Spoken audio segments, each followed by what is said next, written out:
산생중대 금일참회 지진참회 수도중대 금일참회 지진참회 사음중대 금일참회 지진참회 암마중대 금일참회 지진참회 이어중대 금일참회 지진참회 양설중대 금일참회 지진참회 압구중대 금일참회 지진참회 삼해중대 금일참회 지진참회 인해중대 금일참회 지진참회 치암중대 금일참회 지진참회 백업 동안 쌓인 뒤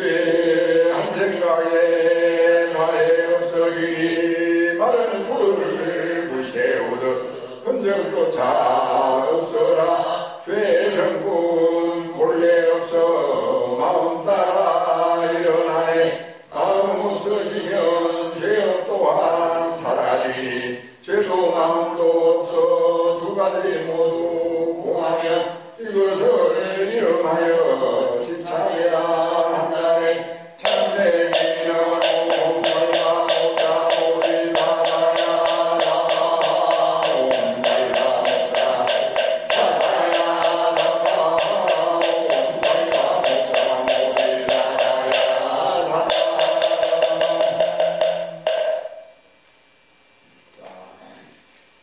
자세를 편히하세요.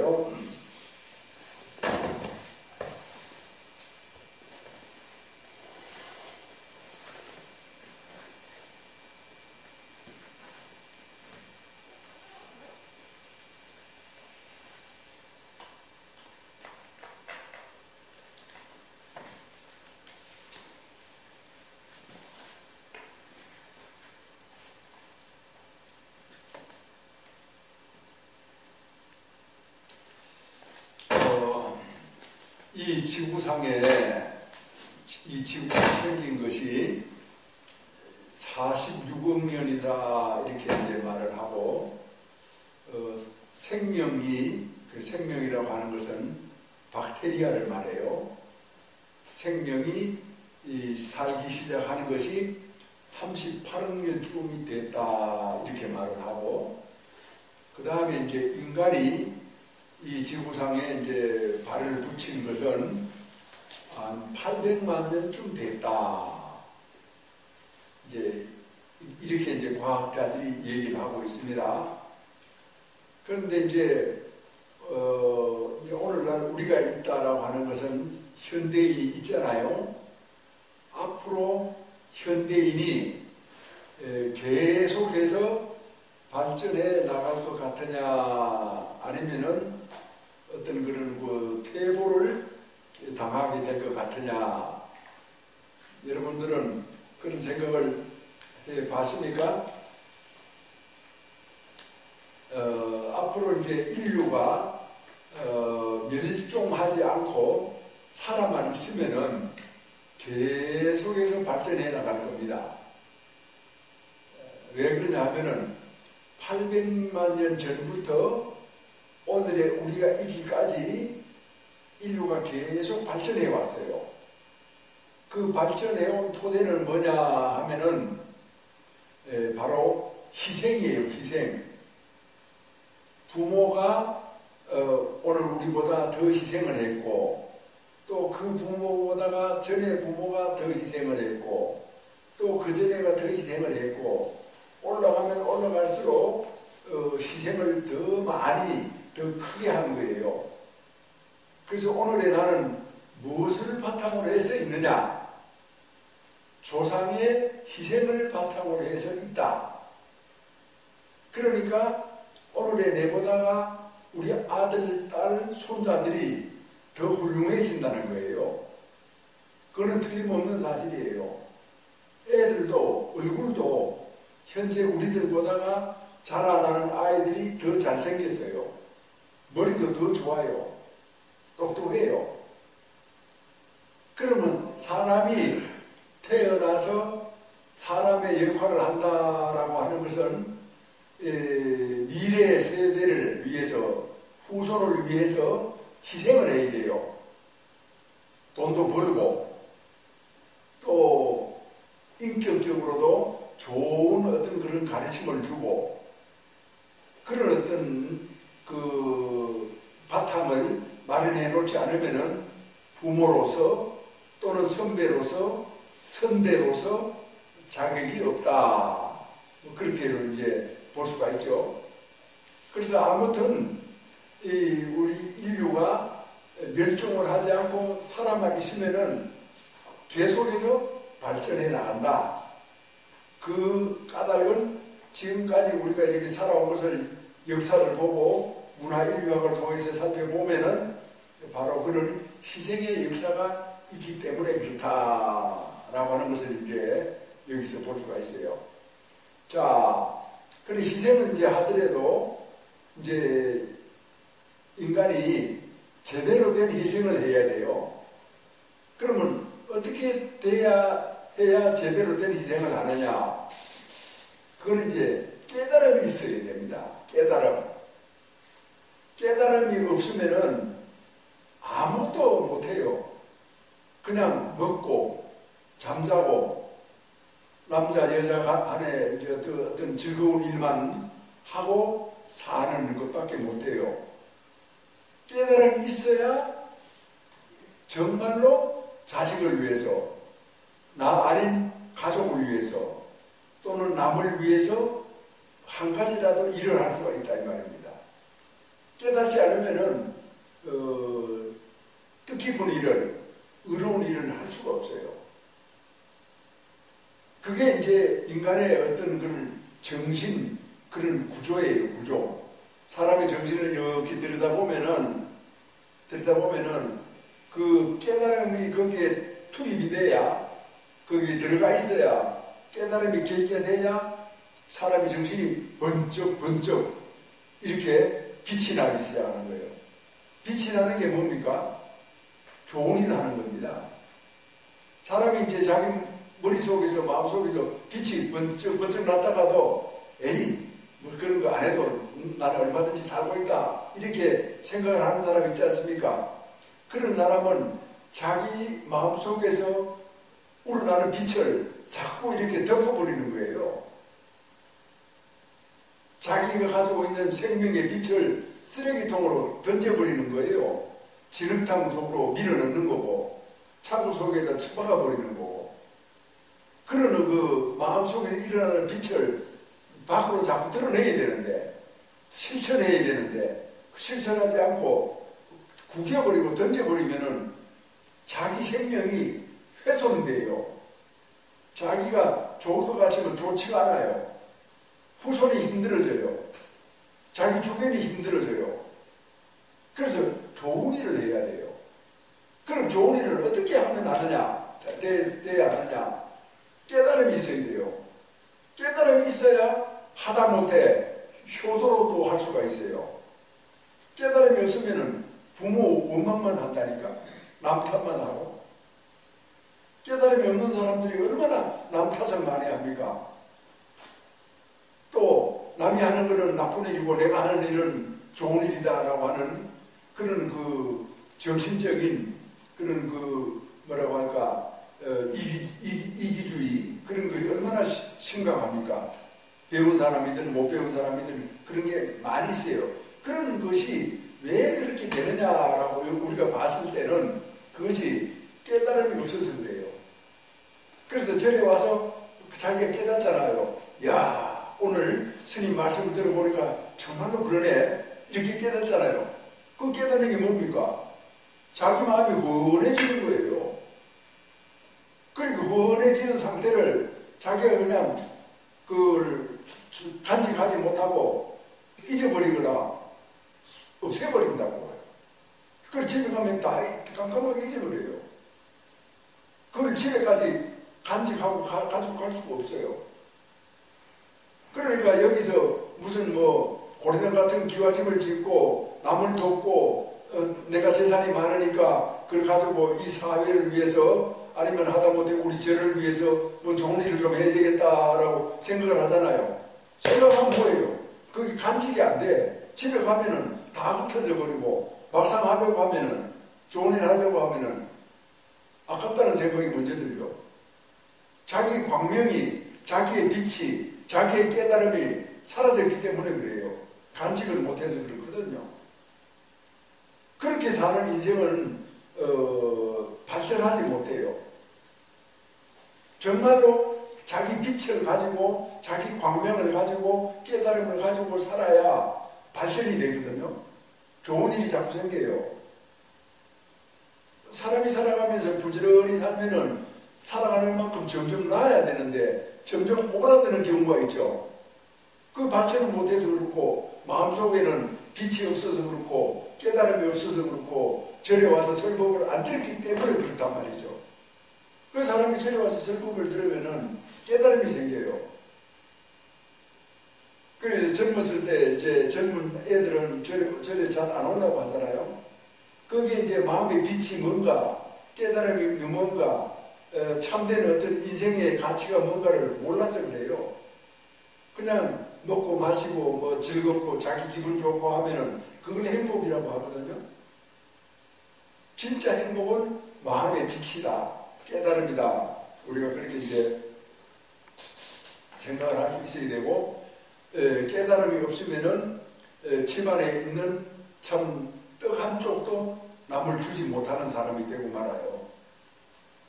이웃과 친척과 친지와 서로 함께 잘 살아가는 그런 생각을 고사하고 원수가 돼요.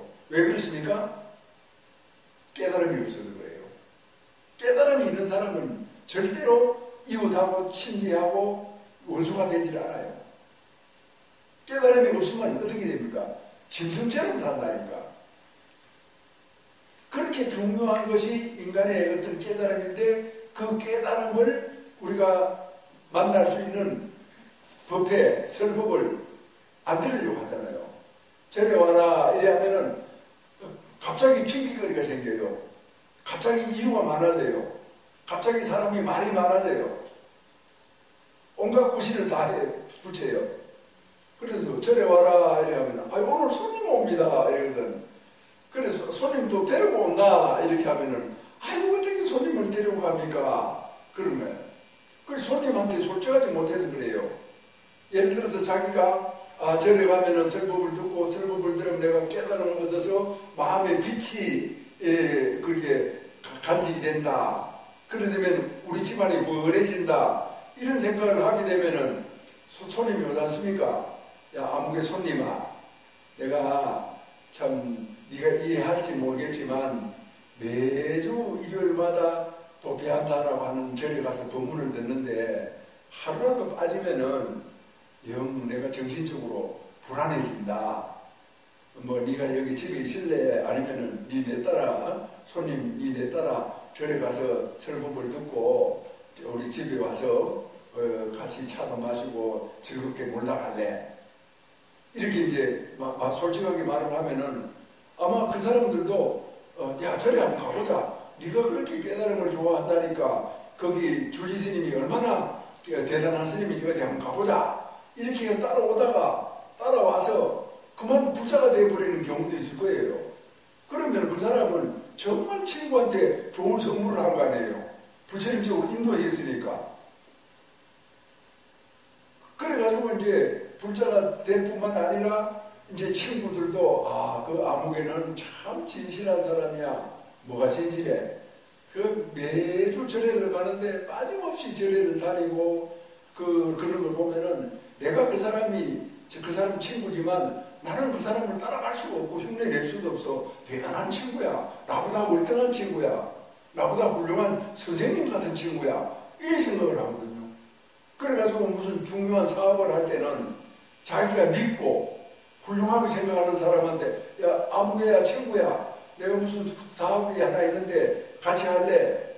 그럼 그 사업이 같이 되면 성공적으로 되잖아요. 큰 친구 만나가지고 친구 비위 맞추고 친구 맛있는 거 해주고 그렇게 한다고만 해서 점점 더 친해지는 거 아니에요.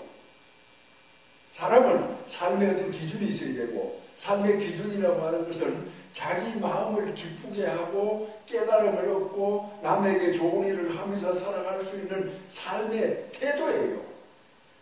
그 태도에 따라가지고 친구가 생기기도 하고 있던 친구가 또 떠나기도 하고 그래요. 태도가 형편없으면 떠나지 않겠어요? 태도가 훌륭하면 없던 친구가 또 올 수도 있겠죠? 그런 이제 어떤 뜻을 가지고 우리가 삶을 살아야 된다라고 하는 것을 우리가 생각을 해봐야 됩니다. 이제 그러한 중에서 제일 중요한 것이 뭐냐? 그러니까 이제 인류가 이렇게 800년 동안 지금 800만 년 동안 살아왔지 않습니까? 살아왔는데 앞으로도 이제 살아간단 말이죠. 살아가는데 제일 중요한 게 뭐냐라고 하면은 가정이에요. 가정이 잘 이렇게 이루어져야 인류가 발전해요. 부모가 자식을 낳아가지고 잘 가르쳐가지고 잘 이렇게 만들어서 내놓잖아요. 그러면 어떻게 돼요? 그 아이가 좀 훌륭하게 잘 되면 어떻게 돼요? 집안이 좋아져요? 집안이 좋아지는 건 말할 것도 없고 이 나라가 좋아져. 그런 사람들이, 그런 아이들이 이제 대통령이 되고 국회의원이 되고 이 나라의 지도자가 돼야 되는 거예요.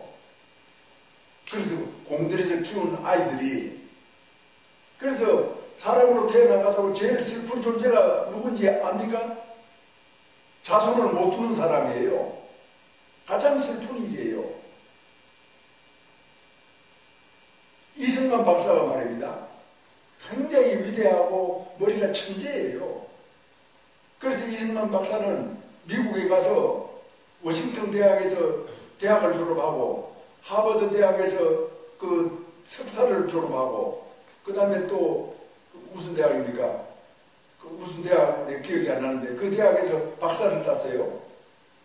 그래가지고 이승만만큼 공부를 열심히 하고 정말 한평생을 국가를 위해서 산 사람이 없었어요. 그런데 이제 이승만이 이제 독립운동을 하면서 오스트리아라고 하는 나라에 갔을 때 어떤 젊은 처녀를 만나가지고 결혼을 하게 됐는데 그 처녀하고 사이에서 자식이 없었어요. 그래서 자식을 이제 둘 수가 없으니까 양자를 둡니다. 부모한테 큰 죄를 지었네. 내 인생이 이렇게 될 줄 누가 알았나. 너무나 슬프다. 그렇게 이제 탄식을 하면서 애들이 저를 이제 경무대라고 그랬습니다. 지금 청와대를 경무대 애들이 놀러 오면 그렇게 애들을 좋아하는 거예요. 그 좋아한다는 것 자체가 부러워하는 거 아니겠어요? 그 어미가 자식을 사랑하고 잘 키우는 것은 인류의 계속성의 문제예요. 인류가 발전해야 되잖아요. 발달해야 되잖아요. 인간이. 그런 데서 이제 아버가 이제 공을 들이고 잘 이렇게 키워내야 된다라고 하는 것이 바로 가장 기본적인 사람의 도리예요. 알겠습니까? 기본적인 사람의 도리를 이제 다 하기 위해 가지고는 어떻게 해야 되느냐? 3대가 합해져야 돼요. 3대가. 자기가 당대잖아요. 당대. 그럼 선대는 누굽니까? 아버지 어머니를 비롯한 조상이에요. 그 다음에 후대가 누굽니까? 내 아들, 딸을 비롯한 후손들이에요. 그래서 당대, 선대, 후대 이것이 잘 어우러져야만이 그 집에 자손이 충실할 수가 있는 거예요. 그래가지고 이제 우리 절에 이제 오는 분들은 이제 우리 절에 신도가 되려고 오잖아요. 그러면 제일 먼저 하는 일이 조상님 천도를 합니다. 그러니까 이제 여기 이제 아무개가 여기 절에 왔다라고 하면은 그 아무개가 가장으로서 이제 조상이 있을 거 아닙니까? 그 조상을 이제 이 절로 모시는 거예요. 말하자면은. 그럼 조상을 다 모셔놓고 그 이제 당대 부부가 같이 열심히 절에 나오고 또 그렇게 이제 했을 때 이제 후대가 그 정신적으로 아주 이 평화로운 토대 위에서 잘 자란단 말입니다. 그래 저기 나이가 어려서 뭘 잘 모른다 하더라도 우리 어머니 아버지가 절에 가셨구나, 절에 부처님한테 기도하라고 하셨구나, 이런 이제 생각을 하게 되고 믿음을 이제 갖게 돼요. 그래서 이제 현명한 이제 부모는 어린 아이한테 아들, 딸이 이제 뭐 7살, 8살 됐거나 10살이 됐거나 이래 하면은 아무개야 이리 와봐라. 네가 아주 머리가 총명하지? 이렇게 하면은 어린아이도 이제 좀 쑥스러워해요. 쑥스러워할 겁니다. 그러면은 네가 부처님의 경을 하나 네가 한번 외워볼래? 외우면은 아버지가 맛있는 거 사주고 너 생일 때 선물도 좋은 거 줄 거야. 이렇게 아이하고 설득을 합니다. 아이를 설득을 해요. 그래가지고 이제 그 아이한테 반야신경을 한번 외우라고 하는 겁니다. 야, 반야신경을 한번 외워봐. 그럼 그렇게 길지도 않으니까 너는 충분히 할 수 있어. 이렇게 이제 반야신경을 외우잖아요. 그렇게 이제 커가면서 반야신경을 또 써보게 합니다. 뜻을 몰라도 괜찮아요. 그 아이의 가슴 속에, 마음 속에는 나는 반야신경을 외운다, 반야신경을 알고 있다 라고 하는 어떤 그런 그 마음이 벌써 마음속에 그렇게 간직이 되는 거예요. 자기 믿음이 나는 불자다. 부처님의 경전을 나는 내 머릿속으로 내 가슴 속에 모시고 산다. 그래서 이제 알고 모르고를 떠나서 굉장히 중요한 어떤 그런 생명의 밑받침이 되는 거예요. 그래서 거기서 이제 한 발 한 발 더 나가면서 알고 또 생각하고 이렇게 이제 하다가 엄마 아버지를 따라가서 절에 가서 설법도 듣고 시집장가도 가고 그렇게 이제 성장해 가면서 아 그때 내가 외웠던 반야신경이 바로 이거구나 이렇구나 이렇게 자꾸 깨달아가면서 살잖아요. 집에서도 깨닫고 절에 와서 설법 들으면서 깨닫고 어딜 가든지 깨닫지 않습니까? 군에 가서도 깨닫죠. 그러면은 아 반야신경 부처님이 나를 지켜주시는구나 해서 용기를 내고 자신감을 가져가지고 더 군대 생활도 잘하고 어려운 일도 잘하고 연구도 잘하고 공부도 잘하고 그렇게 해나간단 말이에요. 그런 게 삶의 토대고 바탕이란 말이죠. 그랬을 때 이제 그 아이의 어떤 그런 올바른 신앙심이 진리에 대한 믿음을 가지고 이 인생을 잘 살아가게 되는 거죠. 이미 엄마 아버지는 죽고 이 세상에 없어도 그런 그 엄마 아버지가 되고 그런 인생의 선배가 돼야 되는 거 아닙니까? 그래서 이제 어떤 집안에서 절에 왔다 이래 하면은 자기 조상 모시는 조상이 있어요. 아버지, 어머니, 할아버지, 할머니, 뭐 어떤 사람은 증조 할아버지, 증조 할머니까지 다 모셔가지고 천도제를 다 지내는 겁니다. 그걸 지내고 그 다음부터는 천도제를 마친 다음에 이제 설에는 설대로 차례를 지내기도 하고 또 백중이 되면 백중대로 차례를 지내기도 하고 무슨 절에 영가천도 행사가 있을 때마다 같이 이제 동참을 하는 거예요. 물론 그런 거를 안 가르치는 절도 있어요. 그렇지만 우리 절의 어떤 그 기본적인 신앙생활은 거기서부터 출발하거든요. 우리 절에 왔다. 그럼 당대 부부만 왔다라고 해가지고 온 게 아니에요.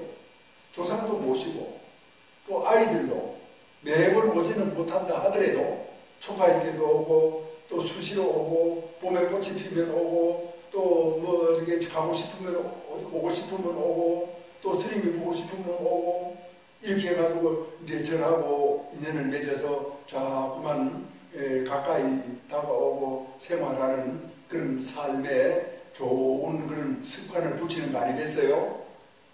자, 이러는 것이 이제 어떤 그런 우리들의 삶이 되어야 되고 그런 속에서 가정이 그런 속에서 인류는 발전해 가는 거예요. 끝없이 발전해 가는 거예요. 앞으로 이제 우리가 살다가 죽어서 다시 태어나서 이렇게 보면은 아마 깜짝 놀랄지도 몰라요. 지금은 이제 비행기를 타고 다니죠. 비행기가 뭡니까? 아니 세종대왕도 못 타본 비행기를 우리가 타고 있잖아요. 타고 제주도도 가고 인도도 가고 가지 않습니까? 그런 시대인데 현재가 그런 시대인데 앞으로는 저기 우주선 타고 달나라 그냥 1박 2일 동안 여행 갔다 올 거 아닙니까? 그러한 어떤 그 인간의 어떤 그런 지혜가 발전하는 시대를 만든다라고 하는 그 비법이 바로 불교에 있어요. 불자적인 생활에 있어요. 그런 생활을 우리가 갖추지 못하면은 깨달음이 없으면은 저기 좋은 일 하나 못한다니까요. 집에 있는 떡 한 쪽도 남하고 나눠 먹을 수 있는 그런 마음이 생기질 않아요. 생긴다 하더라도 또 아까운 마음이 가로막아가지고 떡을 썩혀서 버릴지언정 남 주는 법이 없어요. 그게 어떻게 인간의 삶이라고 할 수 있겠어요? 자기 혼자 잘 먹고 잘 산다 하더라도 부자가 하루에 밥 4그릇 먹어요? 5그릇 먹어요? 가난한 사람이나 부자나 3그릇밖에 못 먹어요. 별 차이가 없어요. 그런데 정신적으로 우리가 이제 정말 참 깨달음을 가지고 살면은 자기도 밥 3그릇 먹으니까 밥 2그릇 먹는 사람한테 한 그릇 더 나눠주면 어때요? 얼마나 좋은 일이에요. 바보같이 인생을 살아서는 안 됩니다. 돈 좀 있다고, 뱃을 좀 높다고 함부로 살아서는 안 돼요. 겸손하고 진실하고 깨달음을 가지고 우리가 인생을 살아야 된다.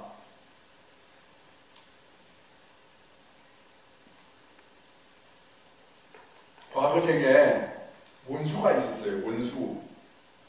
원수가 이제 오늘날 이제 원수를 갚으려고 우리한테 이제 가까이 오는 거예요.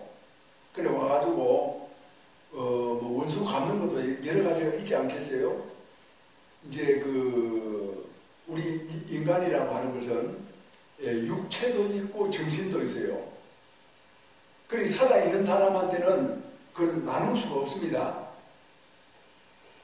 나눈다라고 하는 건 뭡니까? 죽는 걸 말해요.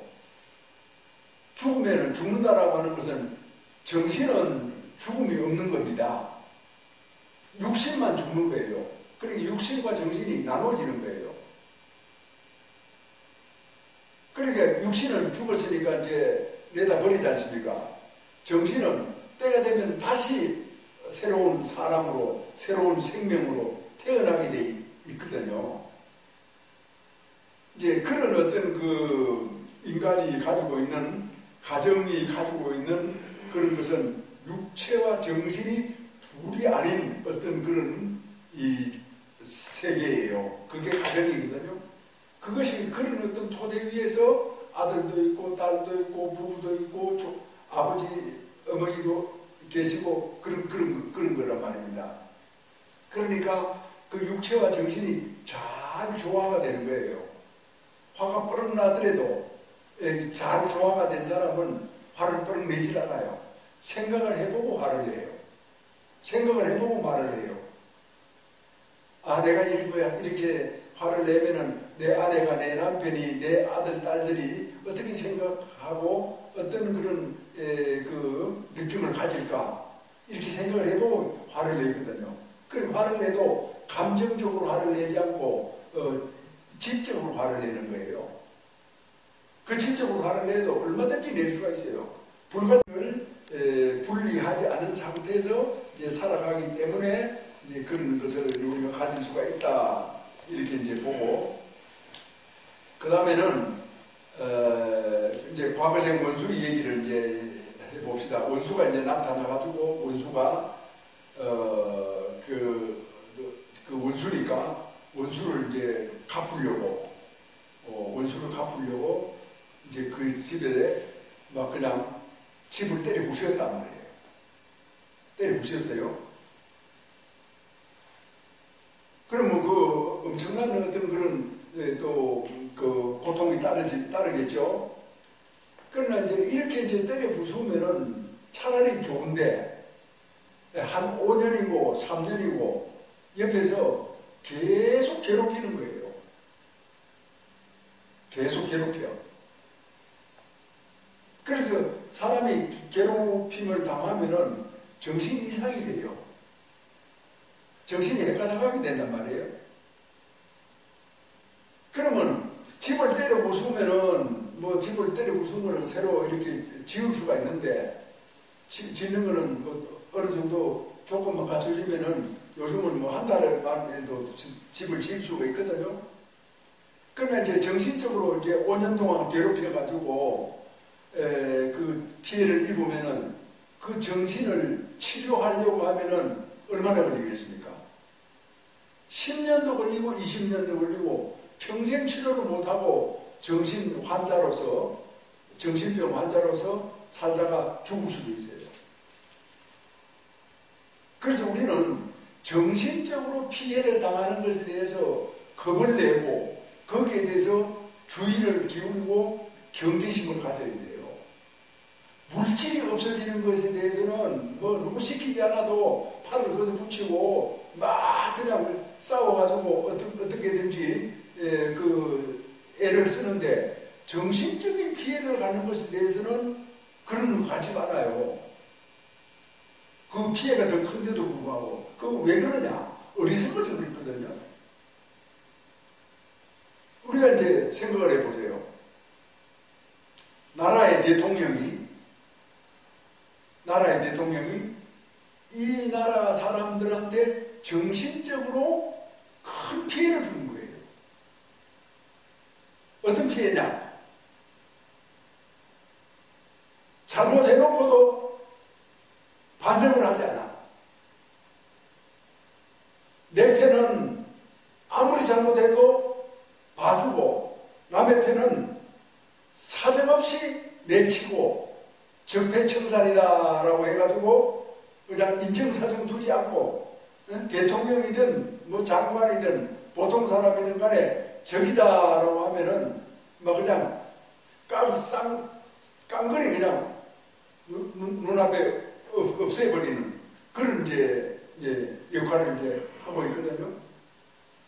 그리고 이제 또 자기가 분리하면은 나라의 돈을 정말 가난한 사람을 위해서 쓰고 또 국가를 방위하기 위해서 쓰고 경제가 발전되게 하기 위해서 쓰고 병든 사람을 위해서 써야 되고 있어야 될 곳이 많은데 자기가 장기 집권하기 위해서 오랫동안 이제 그 대통령을 계속하기 위해 가지고 그 돈을 쓴다. 이렇게 됐을 때 그 피해라고 하는 것은 이만저만 보통이 아니거든요. 그래서 대통령이 잘못 뽑아가지고 5년 동안 국민들의 정신을 무너뜨려 놓는 것은 그 국민들이 60년, 100년이 가도 그것이 회복이 안 되는 거예요. 그럼 결과적으로 어떻게 됩니까? 정신적인 그런 그 피해에 의해 가지고 나라가 망해지는 거예요. 정권들이 쳐들어가지고 나라가 망했다라고 하면은 한 사람이라도 5천만 중에도 한 사람이라도 살아남은 이상은 싸워가지고 물리칠 수 있는 그런 어떤 기획이 생기지만 그렇지 않고 정신적으로 이렇게 병들어 버리면은 나라가 그냥 무너져 버린다니까요. 그래서 선거 때 돈 몇 푼 받아먹고 또 투표하고 그렇게 해가지고 그런 사람을 찍는단 말이에요. 전라도라고 하는 지방에서는 그런 것에 재미가 들었는지 전라도 사람들이 많은 사람들이 그런 그 정신적인 부패한 사람들을 지지하고 있단 말이에요. 나라가 병들어요. 나는 그거를 보고 도저히 내가 이해가 되질 않는 거야. 그 선생님은 왜 그렇게 정치적인 얘기를 합니까? 정치적인 얘기가 아니에요. 호국, 나라를 지키자고 하는 호국의 얘기예요. 이 나라가 없으면 절도 이렇게 지을 수가 없어요. 법회도 할 수가 없어요. 우리가 가정도 이렇게 행복하게 가꾸어서 살아갈 수가 없다 이 말입니다. 그런데도 돈 몇 푼 받아먹고 아니면 무슨 뭐 어떤 그런 다른 이유를 대가지고 정신적으로 국민들을 그렇게 정신병자를 만드는 그런 국회의원이나 대통령한테 그 표를 찍어가지고 나라를 망가뜨리는 그런 경우를 이렇게 봤을 때는 너무나 안타깝고 참 괴롭고 고통스러운 어떤 그런 삶을 살아가고 또 이 나라를 이렇게 일으켜가지고 끌고 나가는 게 얼마나 이게 힘들고 어려운 일입니까? 그런데 이거를 잘 해가지고 이게 무너지지 않도록 이제 이끌어 가야 되는데 그렇지 않고 일개인의 욕심을 채우기 위해 가지고 나라를 형편없이 만든다라고 하는 것은 여러분 생각으로는 그게 용납이 됩니까? 나만 속이 좁아서 용납을 못하는 거예요?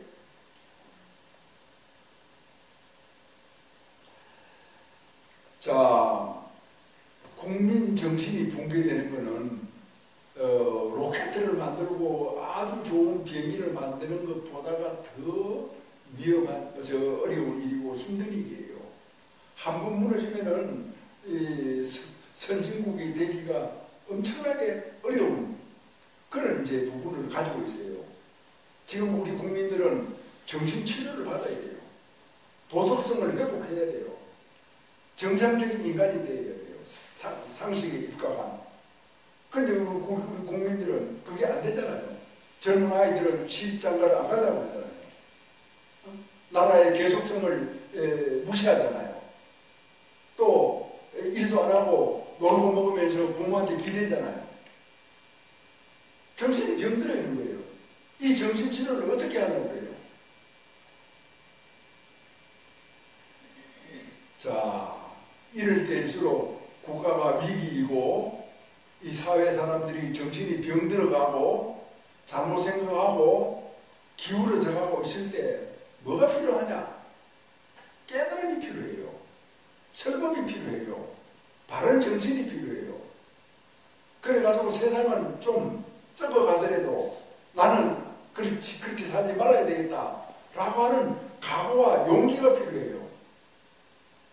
그래서 일요일날 만사제 쳐놓고 절에 와서 설법을 듣는 거예요. 바른 정신을 위해서. 그 설법을 안 들으면 모르니까. 설법을 안 들으면 여기 100살이 남는 사람이 와도 몰라요. 나이만 들었지 밥만 많이 먹었지 마음은 더 컴컴해버려요. 고집만 세거든요.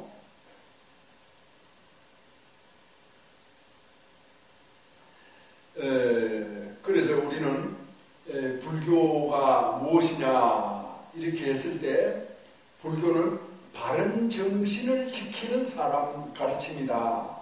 그 바른 정신이 바로 깨달음이고 바로 설법이다.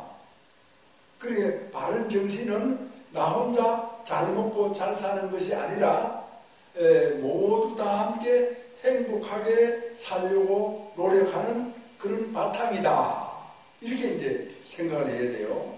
아까 조금 전에 얘기를 했다시피 아무리 부자여도 하루에 밥 4그릇 먹을 수가 없고 또 가난한 사람도 밥 3그릇 먹는 것이 보통 인간의 어떤 그런 일상사입니다. 그랬을 때 부자가 밥 2그릇 먹는 사람이 있을 때 또는 밥 1그릇 먹는 사람이 있을 때 나머지 1그릇이나 2그릇을 보태주라는 겁니다. 돈이 없어가지고 치료를 못 받는 사람한테 도와주라, 도움을 베풀어라는 거예요. 그렇게 되면은 다 같이 잘 사는 사회, 잘 사는 나라, 행복한 그런 그 세상이 되고 또 그런 깨달음이 있는 빛이 있는 이런 환한 세상이 되어갈 거다라고 하는 거예요. 그래서 내가 불광이라고 하는 절에 있었는데 관악구 서울대 앞에서 큰 철물점을 하고 있었어요. 그런데 철물점을 하니까 토요일, 일요일이 되면은 더 바쁜 거예요. 그냥 뭐 사람들이 물건 사러 그냥 잠시도 빈틈이 없을 정도로 찾아왔어요. 근데 그 사람이 불광사 와가지고 하도 설법을 듣고 기뻐서 뭐라고 원을 세우느냐 하면은 부처님 제가 앞으로 3년 동안 기도를 하겠습니다. 어떤 기도를 하는데? 3년 동안 매주 법회 때 한 번도 빠지지 않고 나오는 기도를 하겠습니다. 이렇게 다짐을 했어요. 그 다짐을 해서 실제로 관악구 서울대학 앞에서 잠시까지 한 번도 빠지지 않고 3년 동안을 이제 나왔어요. 그 나오고 난 뒤에는 이제 그렇게 이제 그 공덕이 쌓이니까 그 소리를 누가 들었느냐 하면은 그 관악산에 가면 연주암이라고 하는 암자가 있단 말이에요. 암자가 있어요. 그 암자 이제 그에 가게 됐는데 그 암자 주지스님을 만났어. 주지스님. 저는 불광사에서 기도를 해가지고 기도 성취를 한 사람입니다. 지금 이제 여기 관악산에 올라와 보니까 사람들이 그 도시락을 싸서 와가지고 그걸 먹고 도시락 껍질을 아무데나 버려놔가지고 이 관악산이 그냥 너무나 지저분한 쓰레기산이 됐습니다. 이걸 어떻게 좀 해결해 볼 수 없겠습니까? 그러니까 이제 주지님이 그래요. 그리고 참 저도 그렇게 생각을 하고 있는데 마음이 아픕니다. 저에게 방법이 있습니다. 제가 매주 일요일마다 쌀을 4가마씩 보시를 할 거니까 그 4가마를 절에서 밥을 해서 뭐 무김치가 되든지 무슨 소금이 되든지 해서 국을 끓여가지고 여기 이제 관악산에 오는 사람한테 공짜로 보시를 합시다. 그러면 이 산이 깨끗해지지 않겠습니까? 그래가지고 그 일을 그렇게 시작해서 그 일도 3년이나 했어요. 그 사람이. 그래서 지금은 돌아가셨습니다. 이름이 배봉환 씨였습니다. 그래서 사람이 마음에 빛이 생기면은 설법을 듣고 깨달음을 얻으면은 자기 통제를 잘할 뿐만 아니라 용기가 생기고 좋은 일이 무슨 일을 해야 되겠다라고 하는 것이 눈에 훤히 보이는 거예요.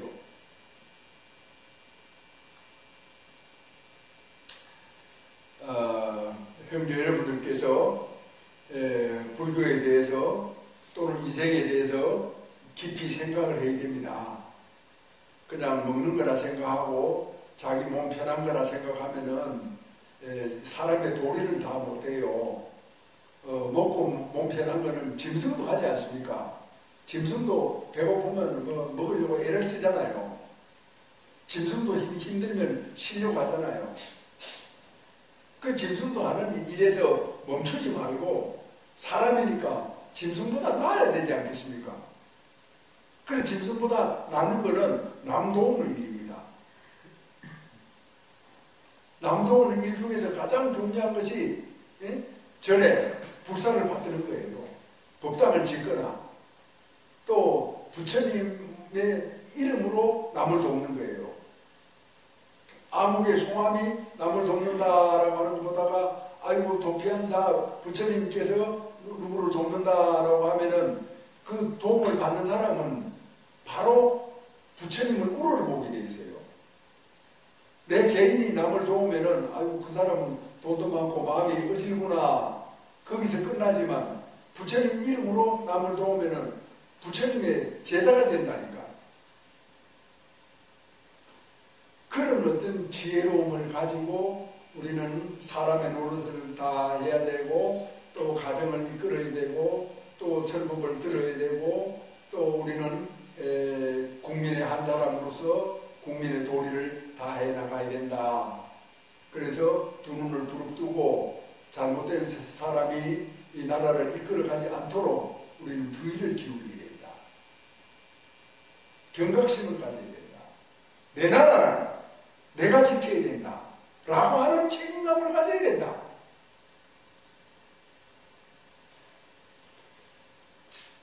올려서